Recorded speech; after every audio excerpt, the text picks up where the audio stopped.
Pues un saludo otra vez a toda la gente que sigue a Open Lab en redes sociales. Acuérdense que estamos como Open Lab MX en Facebook, Twitter y YouTube e Instagram. Y recientemente TikTok también ya le entramos.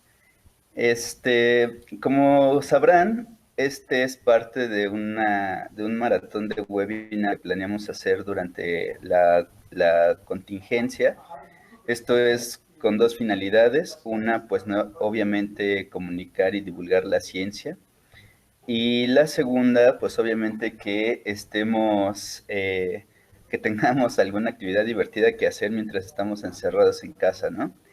Entonces, este es nuestro segundo webinar y va a cargo de la doctora Elizabeth Gómez.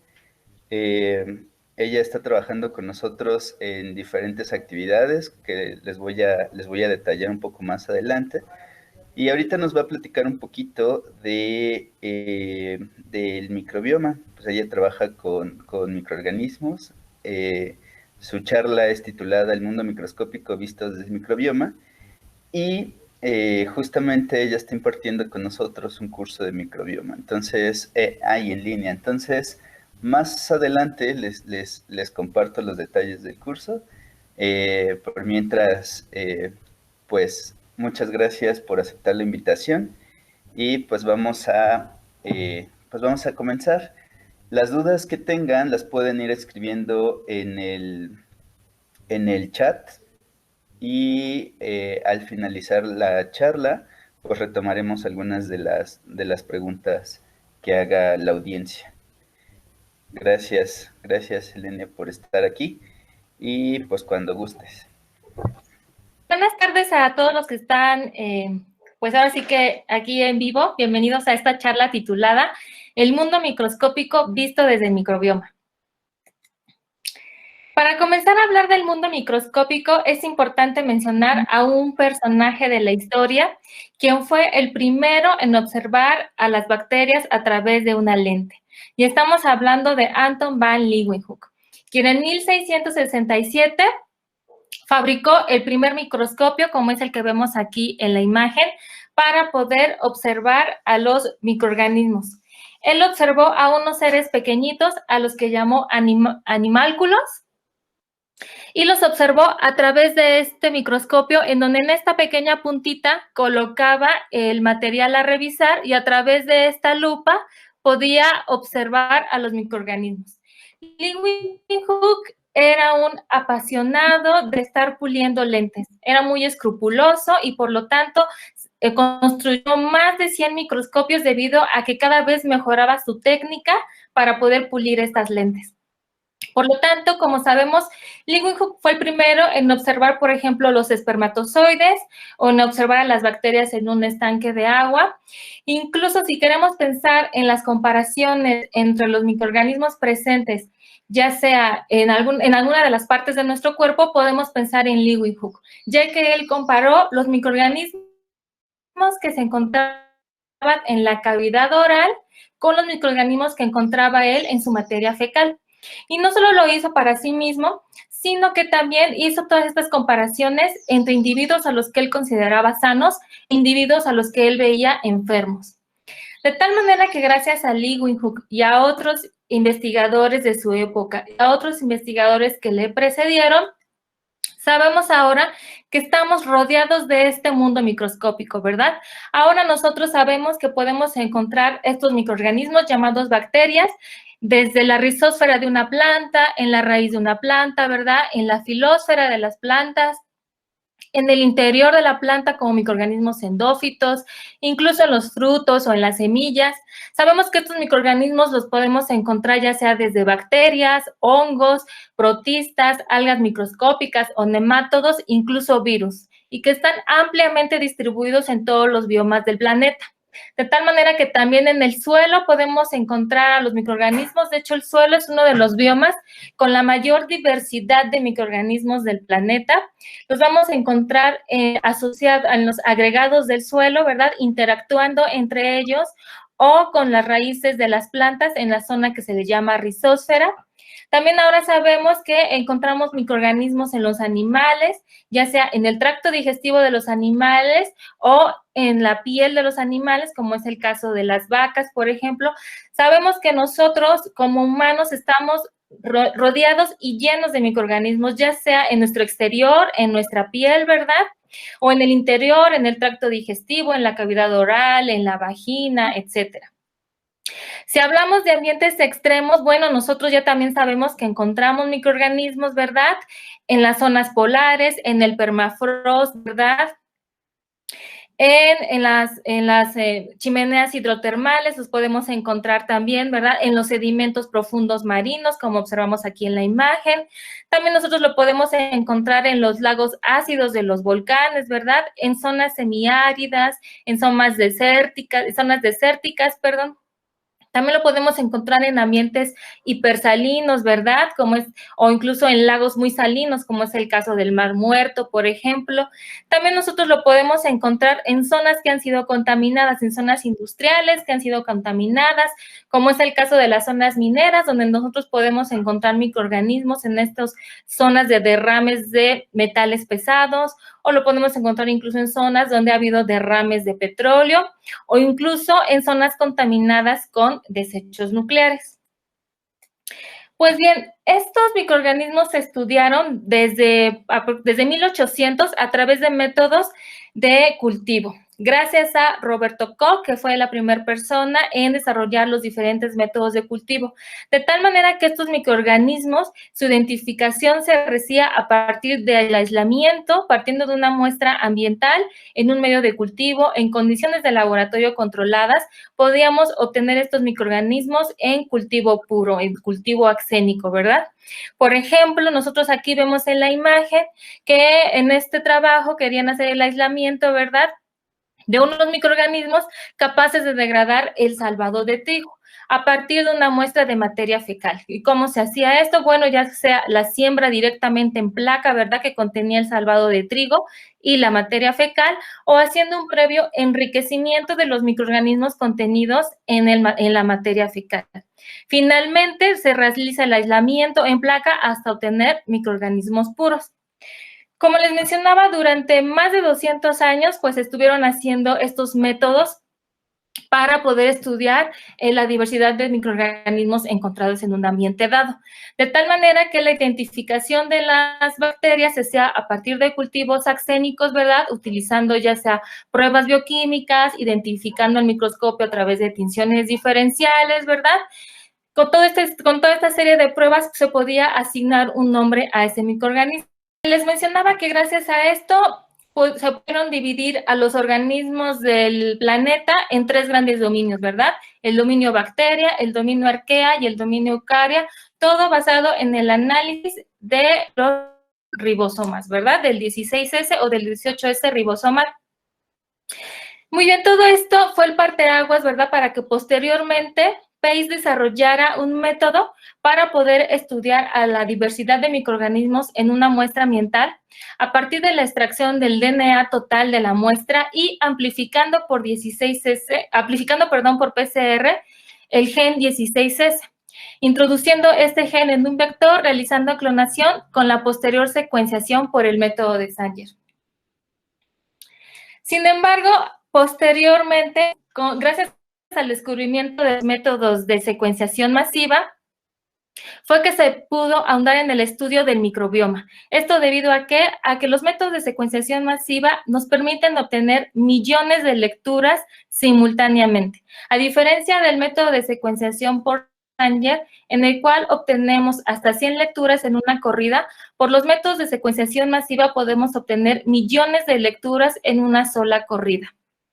De tal manera que encontramos métodos de secuenciación masiva basados en la síntesis de una cadena de DNA o en la ligación de diferentes nucleótidos. Todo esto, ¿verdad?, adaptado a la liberación ya sea de luz o de un fluoróforo que es detectado por un aparato y que es traducido en una señal, y eso se traduce a la secuencia de DNA. De tal manera que el primer método de secuenciación masiva desarrollado en que estuvo en el mercado fue la pirosecuenciación por 454 Roche. Este método se desarrolló por ahí del año 2005 y estuvo en uso durante alrededor de una década. Este método de secuenciación fue desplazado después por el método de secuenciación por Illumina, ¿verdad? Que nos daba mayor número de lecturas, un poco más cortas, pero un mayor número de lecturas, con un menor número de errores comparado con la secuenciación del 454 Roche. Bien, pues gracias a todos estos métodos desarrollados desde el descubrimiento, ¿verdad?, del DNA, el desarrollo de la PCR, el desarrollo de la secuenciación y con las nuevas técnicas de secuenciación masiva, es como ahora es posible realizar el estudio del microbioma. De tal manera que nosotros ahora, por ejemplo, podemos hacer un rastreo de piel para poder nosotros identificar y saber la abundancia de los microorganismos que nosotros podemos encontrar en la superficie de la piel.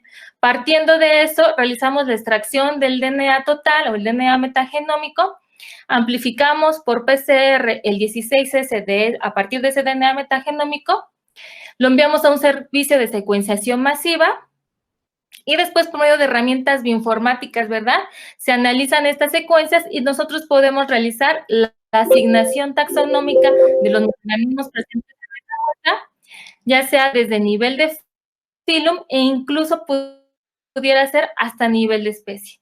O por otra parte, realizar los análisis de diversidad. De tal manera que ahora nosotros podemos estudiar todo el microbioma que está contenido en una muestra de suelo, por ejemplo, en una muestra de agua, en muestras de tejidos, hablándose del tracto gastrointestinal, ¿verdad? Nosotros ahora podemos saber todos los microorganismos que se encuentran presentes en esa muestra. Entonces mencionaba que pasamos de los métodos basados en cultivo, ¿verdad?, a los métodos no basados en cultivo microbiano, ¿verdad? De tal manera que, como les mencionaba, hemos estado hablando del término microbioma, del término metagenómica, pero ¿qué es el microbioma? Bueno, nosotros encontramos esta definición de microbioma en Nature. El microbioma va a comprender todo el material genético de la microbiota, entendiendo por microbiota a la colección de microorganismos en un nicho específico. Es decir, es el metagenoma de la microbiota. ¿Pero qué va a ser el metagenoma entonces? El metagenoma es la colección de genomas y genes de los miembros de la microbiota. Por otra parte, nosotros podemos encontrar diferentes terminología para lo que es el microbioma. Nosotros podemos encontrar el siguiente: microbioma definido como el hábitat entero que incluye a los microorganismos, bacterias, arqueas, hongos, eucariotes y virus, sus genomas y genes y todas las condiciones ambientales que están en los alrededores. También podemos encontrar que es una colección de genomas de la microbiota, lo que equivale al genoma, el metagenoma combinado con las condiciones ambientales, la totalidad de microorganismos y todo su material genético en un ambiente específico. De tal manera que, como vemos en la imagen, ¿verdad?, el microbioma puede ser y se puede estudiar desde el 16S, que está contenido, ¿verdad?, en los ribosomas de los microorganismos. Podemos hablar del microbioma cuando hablemos de los genomas que están contenidos en todos los microorganismos de una muestra, o de los genomas de todos esos microorganismos, todas las condiciones ambientales que estén alrededor. Bien, les comentaba entonces que quién fue la primera persona en hablar del término microbioma, pues fue Joshua Lederberg. Joshua Lederberg en el año 2001 definió el microbioma como la comunidad ecológica de microorganismos comensales, simbióticos y patógenos que literalmente comparten nuestro espacio corporal. A partir de entonces, el término microbioma y metagenómica se ha estado utilizando indistintamente para referirse a trabajos donde se hace el estudio a través del 16S-rRNA o a través del ensamble de todo el metagenoma.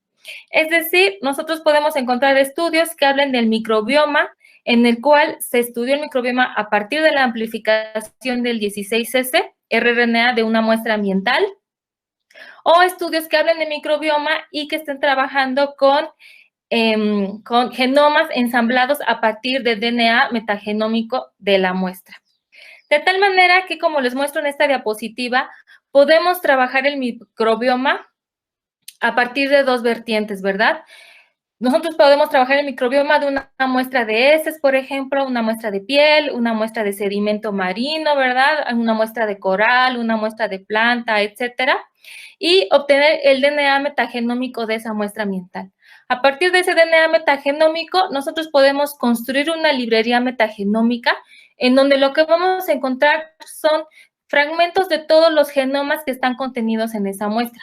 Genomas de bacterias, genomas de arqueas, genomas de eucariotas, ya sean hongos, ¿verdad? Eucariotas microscópicos como protistas, algas microscópicas, incluso algunos virus. Y estos genomas se envían a un servicio de secuenciación masiva, ¿verdad? Posteriormente se analizan los genomas bioinformáticamente, para eso se hace un ensamble de novo, un mapeo, que es un ensamble con una base de datos de referencia, la anotación del genoma, de tal manera que nosotros por esta ruta podemos hacer la asignación taxonómica de los microorganismos presentes en esa muestra y a su vez ver todas las rutas metabólicas que están potencialmente en esa muestra ambiental. Por otra parte, nosotros podemos estudiar el microbioma a partir del DNA metagenómico, pero amplificando el 16S rRNA, elaborando una librería del 16S, amplificándola por PCR y posteriormente enviándola a un servicio de secuenciación masiva para posteriormente realizar el análisis de los datos. Aquí, a diferencia de esta estrategia, hacemos un análisis de la calidad, un alineamiento de novo o con base en una base de datos de referencia y determinamos datos de abundancia relativa. Todo esto basado en el 16S rRNA. De tal manera que nosotros podemos hacer la asignación taxonómica del microbioma presente en esa muestra y por otra parte ver la composición de la comunidad microbiana, es decir, la abundancia relativa, la abundancia en la cual está cada uno de estos grupos microbianos. De tal manera que para el año 2008 se lanzó el proyecto del microbioma humano, cuyo objetivo es estudiar precisamente el microbioma que está presente en diferentes partes del cuerpo humano a través del 16S rRNA. Y también se ha propuesto el estudio del microbioma a través de múltiples tecnologías ómicas. De tal manera que este es un esfuerzo colaborativo entre diferentes instituciones y centros de investigación de Estados Unidos. Para el año 2010, ¿verdad?, se propuso estudiar lo que se llama el microbioma del planeta Tierra, ¿verdad? El proyecto del microbioma de la Tierra, el cual tiene como objetivo estudiar a los microorganismos, a todo el microbioma que está presente en los diferentes biomas del planeta, siendo también un esfuerzo colaborativo entre diferentes instituciones de Estados Unidos, ¿verdad? Y que se propone estudiar al microbioma a través del 16S rRNA y el 18S rRNA para el caso de los eucariotas. De tal manera que todas aquellas personas que quieran estudiar el microbioma de alguna muestra ambiental pueden contribuir a la base de datos del proyecto del microbioma de la Tierra, trabajando, ¿verdad?, con los primers que diseñaron los científicos para este proyecto, utilizando la misma metodología de tanto de extracción de DNA como de construcción de librería, como de secuenciación masiva para que los datos puedan ser comparables. Entonces, nosotros podemos pensar que gracias a todo este desarrollo, ¿verdad?, de la biología molecular, de las técnicas de secuenciación masiva, pasamos de observar al mundo microscópico a través de un microscopio, a través de un cultivo microbiano, a través de las pruebas bioquímicas que se realizan para ver su metabolismo, incluso de lo que es la filogenia para poder asignarle un nombre, pasamos de realizar todo ese estudio en microorganismos cultivados a realizar este tipo de estudios en los cuales nosotros ya vemos poder ver la composición de la comunidad microbiana, es decir, el microbioma, ¿verdad?, ya sea a nivel de filum e incluso a nivel de especie, y nosotros poder evaluar cómo diferentes variables ambientales, por ejemplo, pueden afectar tanto la composición como la distribución del microbioma en un ambiente dado. De tal forma que nosotros en la actualidad ya podemos encontrar trabajos en los que se ha estudiado el microbioma, ya sea de animales silvestres o animales domésticos, ¿verdad? En los que se ha comparado el microbioma de la cavidad oral, el microbioma del tracto respiratorio, el microbioma de la piel o el microbioma estomacal, el microbioma del tracto urogenital, el microbioma intestinal y el microbioma fecal, ¿verdad? ¿Y qué es lo que se ve? Bueno, pues que la composición del microbioma, ¿verdad? En cada una de estas regiones, pues es distinta. Y no solo se ha estudiado el efecto del lugar, del sitio de estudio, ¿verdad?, de la composición microbiana del animal, sino también se ha evaluado cómo esta composición microbiana es distinta, cómo el microbioma es distinto entre diferentes animales, aun cuando lleven una misma dieta, ¿verdad? Por ejemplo, si nosotros pensamos en una vaca y en una termita, que ambos son herbívoros y que ambos se alimentan de material vegetal, nosotros podemos encontrar estudios en donde lo que se ve es que el microbioma es diferente entre el rumen de la vaca y el tracto digestivo de la termita. Incluso se encuentran algunos microorganismos que son capaces de degradar compuestos muy complejos como la lignina en una mayor abundancia en el tracto digestivo de una termita en comparación del rumen de una vaca. Esto debido a que, bueno, a que una termita al consumir madera, la composición de la madera es más alta en lignina a comparación, por ejemplo, del pasto que consume la vaca y que la porción de lignina es mucho mayor y es mayor la porción, de hecho, de celulosa. Entonces, ¿qué es lo que vemos? Este efecto sobre el microbioma debido precisamente a la dieta de estos dos diferentes animales.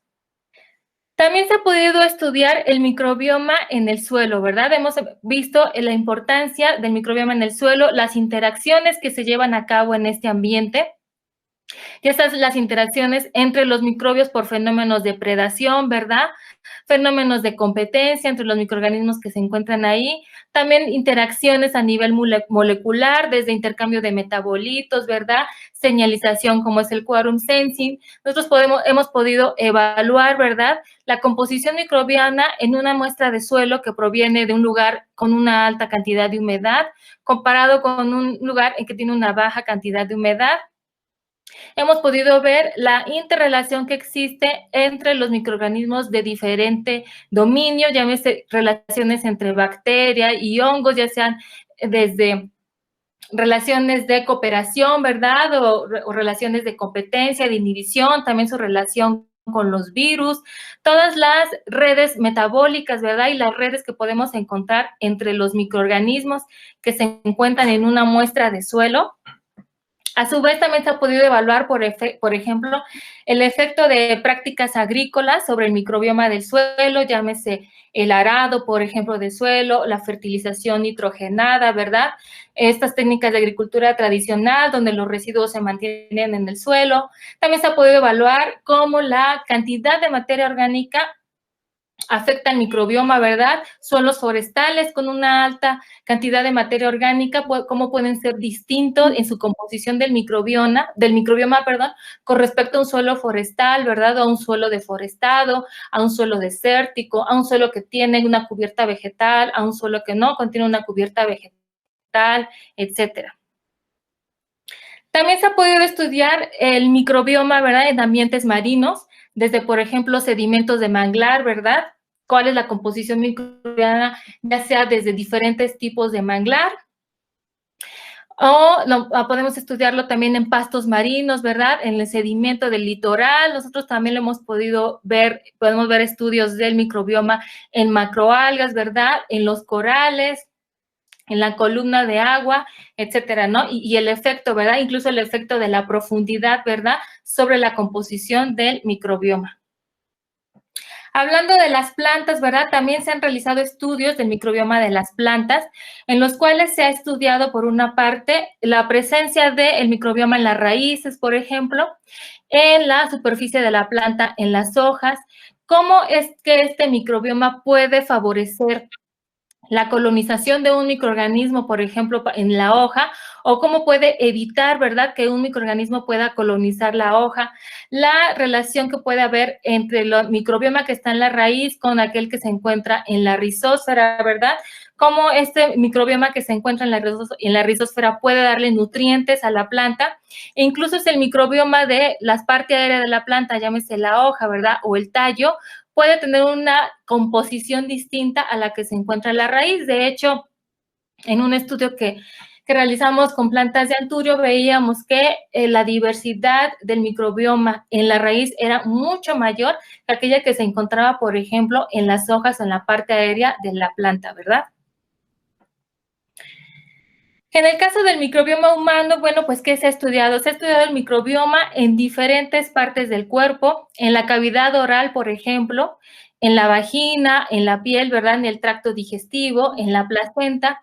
Y aquí lo que nosotros vemos en esta imagen es la abundancia de los diferentes microorganismos dependiendo de la zona del cuerpo. Por ejemplo, nosotros podemos ver que el microbioma del tracto digestivo predominan miembros del filum Bacteroidetes, a diferencia, por ejemplo, del microbioma de la placenta, ¿verdad?, donde los Bacteroidetes están en una menor proporción, pero aquellos proteobacterias son los que dominan. O, por ejemplo, en el caso del microbioma de la piel, donde encontramos muchos miembros de Actinobacteria, ¿verdad?, pero que si nos vamos al microbioma del tracto gastrointestinal, vemos que prácticamente no hay miembros de Actinobacteria o están en una muy, muy baja proporción. Por ejemplo, si vemos el microbioma de la vagina, ¿qué es lo que encontramos? Una alta proporción de firmicutes, ¿verdad?, a diferencia, por ejemplo, del microbioma de la placenta o el microbioma de la piel. En el caso del microbioma oral, por ejemplo, vemos una mayor proporción de firmicutes, y si nos vamos a nivel de género, ¿verdad?, vemos muchos estreptococos, por ejemplo, ¿verdad? A diferencia del tracto digestivo, donde no encontramos estreptococos, ¿verdad?, encontramos otros firmicutes que les denominan aquí, por ejemplo. O en el caso de la vagina, ¿verdad?, donde los miembros de Proteobacteria, pues realmente están en una abundancia muy pequeña, comparados, por ejemplo, con la placenta, ¿verdad? ¿Y qué es lo que se ha observado? Independientemente de que la composición del microbioma es distinto dependiendo de la zona del cuerpo, pues también se ha observado, ¿verdad?, que una disbiosis, es decir, una alteración en la composición o en la proporción de este microbioma puede estar relacionado con ciertas enfermedades, por ejemplo, con la obesidad, en el caso del microbioma del tracto digestivo, ¿verdad? En el caso del microbioma de la piel, se puede asociar con ciertas alergias, ¿verdad?, o con la psoriasis, con la presencia de acné. Incluso se hacen estudios donde quieren determinar cómo el microbioma y su composición puede afectar para la aparición del cáncer de piel, por ejemplo. En el caso del microbioma oral, nosotros vemos que si hay una disbiosis en la proporción de estos microorganismos, bueno, pues podemos desarrollar caries, ¿verdad?, o algunos problemas de inflamación de las encías, como puede ser gingivitis.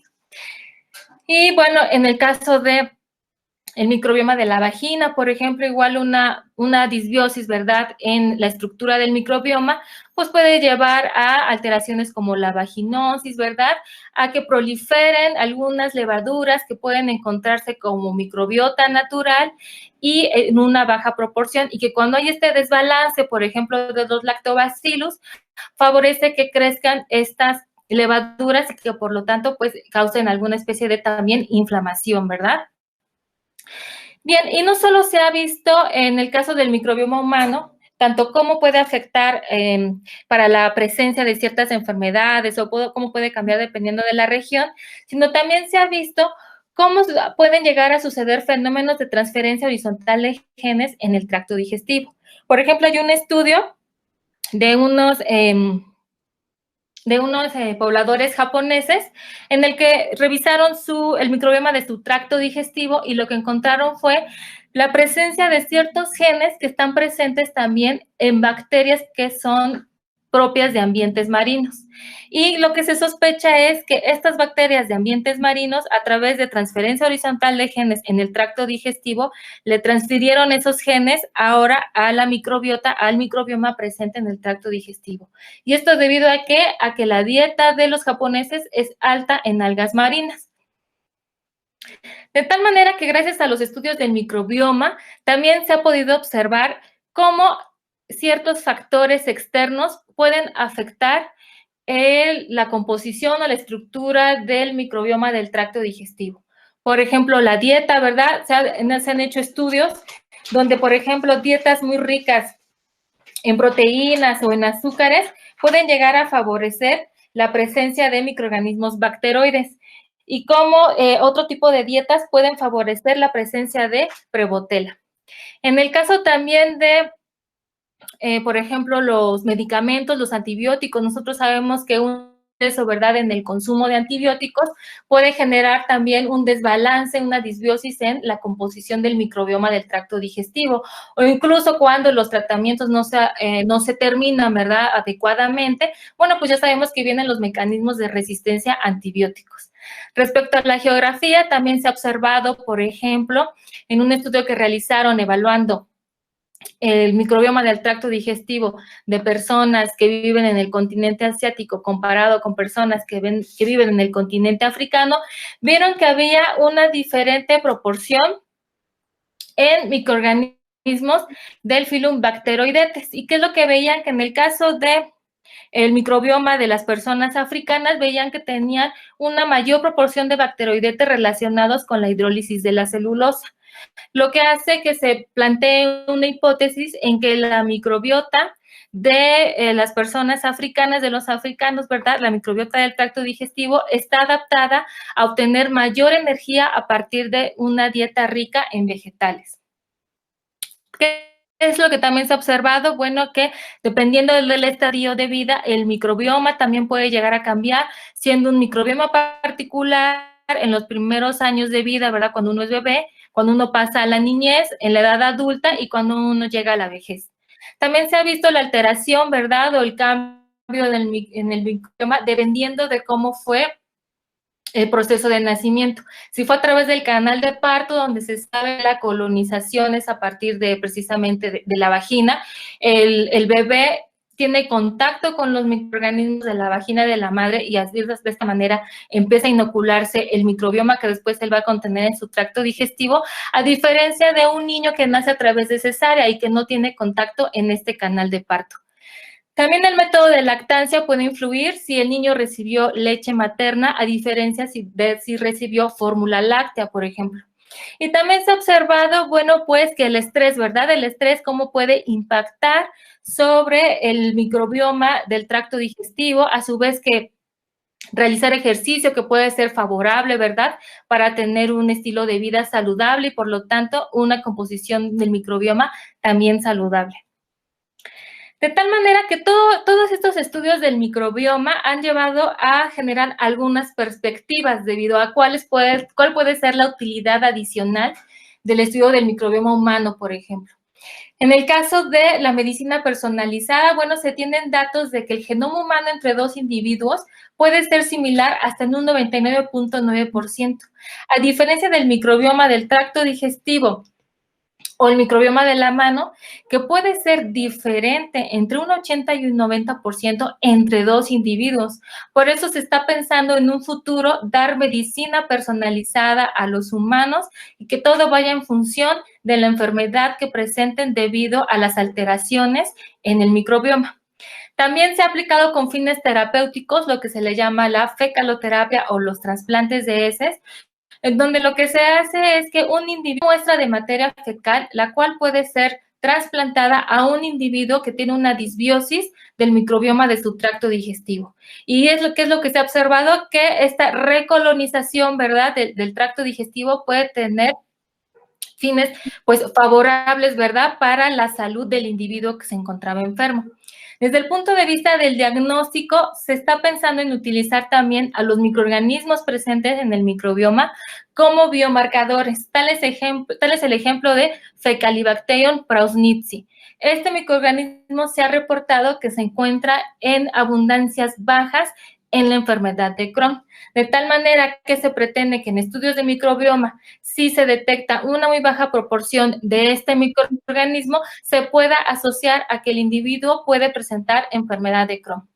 y también con fines de obtención de antimicrobianos, ya que como sabemos, los microorganismos que nosotros tenemos en el cuerpo humano, entre ellos, por ejemplo, los de la piel, también sirven como una barrera protectora para la invasión de otros microorganismos.